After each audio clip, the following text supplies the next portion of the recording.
All right, gentlemen, today we are going to do something that sounds simple when you first hear it, but it is not simple at all. We are going to begin talking about emotional awareness. Now, when some people hear that phrase, they immediately think it means talking about feelings in some vague or soft way, or they think it means sitting around naming emotions for the sake of naming them. That is not what we are doing here.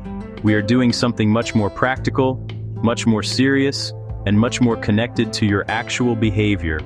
We are talking about emotional awareness, because if you do not understand what is happening inside of you before you become abusive, then you are going to keep repeating the same behavior while continuing to tell yourself the same excuses about why it happened. Most men who have used abuse do not start with abuse as a conscious plan in the moment. Usually what happens is that something occurs, often something ordinary, maybe an argument, maybe disappointment, maybe jealousy, maybe feeling ignored, maybe feeling embarrassed, maybe feeling insecure. And then inside of that moment, their body activates, their emotions intensify, their thinking narrows, and they move from discomfort into justification and then into action. If you only look at the action, you miss the whole process that created it.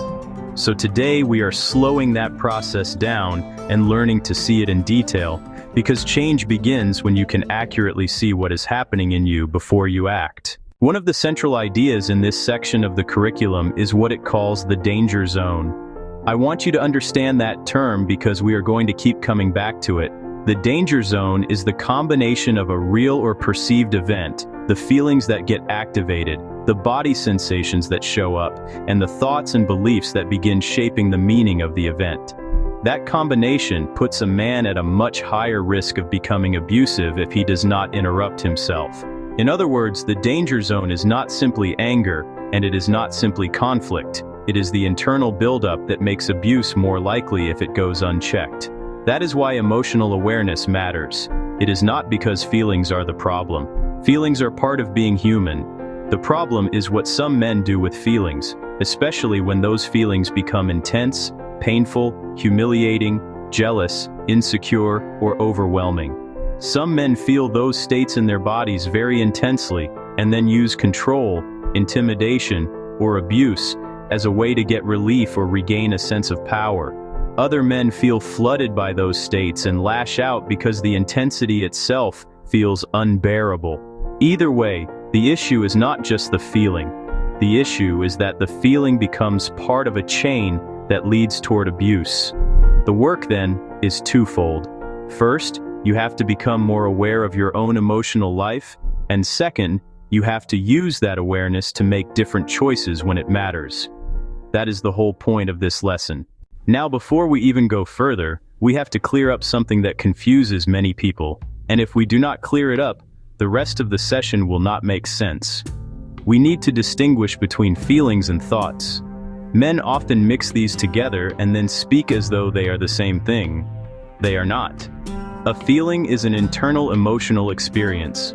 Words like angry, sad, ashamed, scared, jealous, insecure, panicked, lonely, embarrassed, rejected, frustrated, and overwhelmed are feelings. A thought is an idea, conclusion, judgment, belief, interpretation, or opinion. She disrespected me is not a feeling. She is trying to make me look stupid is not a feeling. Nobody appreciates me is not a feeling. Those are thoughts or interpretations. Why does this matter so much? Because if you mistake your thoughts for feelings, you start acting as though your interpretation is a fact. You stop examining it, you stop slowing it down, you stop asking whether there is another way to understand the situation. So part of emotional awareness is learning emotional vocabulary, yes, but it is also learning mental accuracy. It is learning how to say, this is what I felt, and separately, this is what I told myself it meant. That distinction gives you room to think. Without that distinction, the whole process becomes automatic. That is why one of the first things we do in a session like this is build a wide list of feelings. I do not do that because I want to create busy work. I do it because many men who have used abuse have a very limited emotional vocabulary. They can often say mad, fine, stressed, and good, maybe bad, maybe annoyed, but that is nowhere near enough precision to help somebody catch escalation early. If the only word you have is angry, then every internal state gets flattened into anger, and you miss what is really driving the reaction. A man might actually be feeling ashamed that he is not enough. He might be feeling jealous because he fears abandonment. He might be feeling afraid of loss. He might be feeling humiliated, rejected, helpless, or panicked. Those are not the same experiences, and if he cannot identify them, he cannot work with them. So when we make a list of feelings, I want you to stretch beyond the obvious ones. We need words like jealous, envious, vengeful, hateful, ashamed, fearful, anxious, terrified, panicked, insecure, frustrated, strong, weak, lonely, rejected, confused, hopeless, and embarrassed. Some men also leave out tired, hungry, or physically depleted states, even though those conditions can lower frustration tolerance and make escalation more likely. The point is not to be poetic. The point is accuracy. The more accurate you are, the more likely you are to catch yourself before behavior takes over. Now let's move into the story, because the story helps us apply all of this instead of leaving it abstract. In the vignette, Tyrell and Monica are at a party, and Tyrell sees Monica talking with a man he does not know. They are laughing, smiling, and at one point he sees the man lightly touch her arm. Tyrell tells Monica it is time to leave and goes to the car. While he waits, his anger and jealousy intensify. When Monica gets into the car, he raises his voice, accuses her of flirting, drives recklessly, and then brakes hard enough that her head hits the dashboard. Afterward, his tone lowers, and he apologizes, talking about how scared he is of losing her and how much he loves her. Tyrell, soft, tearful, gentle. I'm scared of losing you. I love you. I'm sorry. Once we identify the feelings, we then move into body sensations, because the body often knows you are escalating before your thinking catches up. This is critical. Men who are serious about change have to become students of their own bodies. What happens physically when you are entering your danger zone? Do your shoulders tighten? Does your chest get hot? Does your jaw clench? Does your breathing get faster or shallower? Do your hands tense up? Do you feel pressure behind your eyes? Do you start sweating? Do you get tunnel vision? Does your stomach drop? Does your voice change? Do you pace? Does your body feel electrically charged? All of these are possible cues. In Tyrell's case, we can imagine rapid heartbeat, tightening muscles, hot face, narrowed focus, and an agitated physical state as the jealousy builds. The body sensations matter because they are warning signals. They are not there to excuse behavior. They are there to alert you that you are moving toward danger. The man who says, "I didn't know it was happening," often did know if you look closely enough, but he did not know how to read the signals, or he knew and ignored them because he still felt justified. Emotional awareness includes body awareness, because abuse does not begin at the level of the fist or the mouth. It begins much earlier, often in the body, in the buildup, in the acceleration. Now we have to go one layer deeper, because feelings and body sensations do not arise in a vacuum. They are linked to underlying beliefs. This part is crucial and often uncomfortable, because this is where we start examining the thinking that intensifies the danger zone. In Tyrell's case, the curriculum points us toward jealousy and the belief systems that support it. A man may believe, "No one can really love me, everyone will abandon me." He may believe, "Relationships are betrayals waiting to happen." He may believe, "If she talks to another man, she is about to leave me." He may believe, "If I feel betrayed, I have a right to punish her." He may believe, "If she denies what I accuse her of, that proves she is lying." Do you hear how distorted and dangerous those beliefs are? They take insecurity and turn it into a permission structure for abuse. They transform uncertainty into certainty. They transform fear into accusation. They transform pain into entitlement. And this is why we cannot stop at describing behavior. We have to ask, what is the man telling himself about women, about relationships, about love, about trust, about abandonment, about manhood, and about control that makes his danger zone so intense? Some of these beliefs are personal and attachment-based. Some are connected to male entitlement, the idea that a partner should be deferential, available, reassuring, or under surveillance. Some are shaped by prior hurts. Some are rooted in insecurity so deep that ordinary autonomy in a partner feels like threat. Whatever the source, the belief system matters because it shapes interpretation. If I believe I am unlovable and that betrayal is inevitable, then neutral events start looking like proof.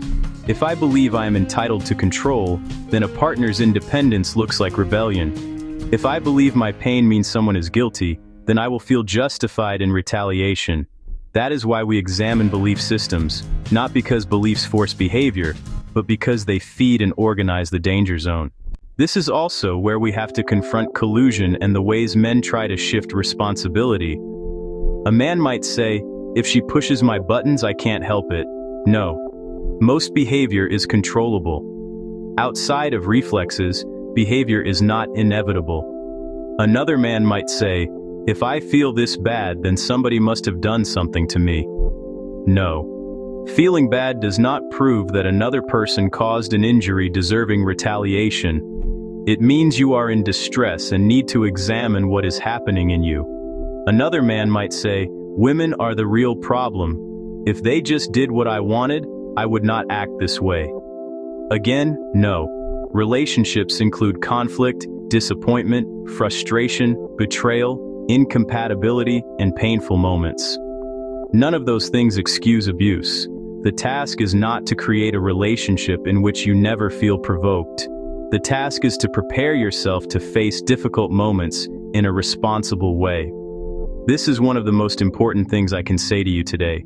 You will feel provoked again. You will feel jealous again.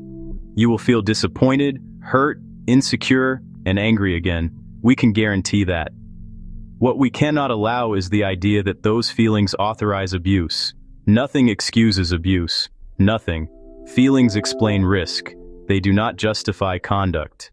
Another piece of this lesson that deserves serious attention is the connection between the danger zone and substance use. The curriculum specifically asks us to look at whether intoxication or substance use coincides with jealousy, pain, fear, or escalation.